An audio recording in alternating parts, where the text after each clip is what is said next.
আপনাদের সকলকে আমন্ত্রণ জানাচ্ছি আজকের আবহাওয়ার পূর্বাভাসে। বঙ্গোপসাগরে লঘুচাপের সৃষ্টি, উত্তাল সাগর। টানা ৫ দিন ভারী বৃষ্টির আশঙ্কা।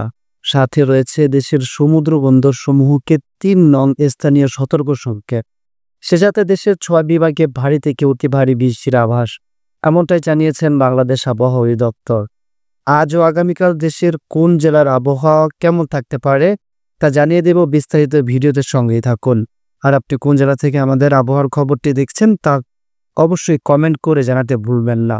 এবার এক নজরে উত্তর পশ্চিম বঙ্গোপসাগরে সৃষ্ট হওয়া মৌসুমী লঘুচাপের প্রভাবে বুধবার সকাল থেকেই বৃষ্টি শুরু হয়েছে বরিশাল ও চট্টগ্রাম বিভাগের উপকূলীয় জেলাগুলোর উপরে। ৩১শে মে পর্যন্ত পরপর ৪ দিন চট্টগ্রাম, সিলেট, ময়মনসিংহ, ঢাকা ও রংপুর বিভাগের বিভিন্ন জেলা এবং ভারতের ত্রিপুরা, মেঘালয় ও আসাম রাজ্যের উপরে বৃষ্টির আশঙ্কা রয়েছে।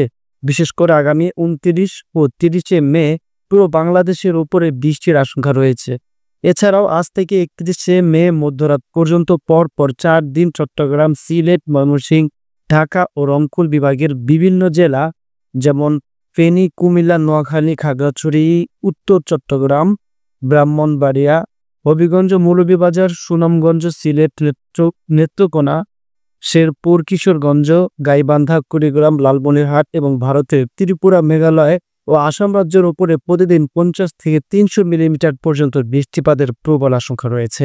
উত্তর বঙ্গোপসাগর এবং তৎসংলগ্ন উত্তর মধ্য বঙ্গোপসাগর এলাকায় অবস্থিত লঘুচাপটি কিছুটা শক্তি বাড়িয়ে মৌসুমী সুস্পষ্ট লঘুচাপে পরিণত হয়েছে। এটি নিম্নচাপ আকারে আগামীকাল সন্ধ্যা বা রাতে দক্ষিণ ২৪ পরগনা ও সাতক্ষীরা উপকূলের এলাকার আশেপাশে আঘাত হানতে পারে। এর প্রভাবে আজ রাত থেকে পরবর্তী ৭২ ঘন্টার ভেতরে দেশের উপকূলীয় এলাকা সহ দেশের প্রায় সকল এলাকায় ভারী থেকে অতি ভারী বর্ষণ হতে পারে ও দেশের কিছু নিচু এলাকায় সাময়িক প্লাবিত হবার আশঙ্কা আছে ও চট্টগ্রাম বিভাগে পাহাড়ি এলাকায় পাহাড় ধসের আশঙ্কা রয়েছে।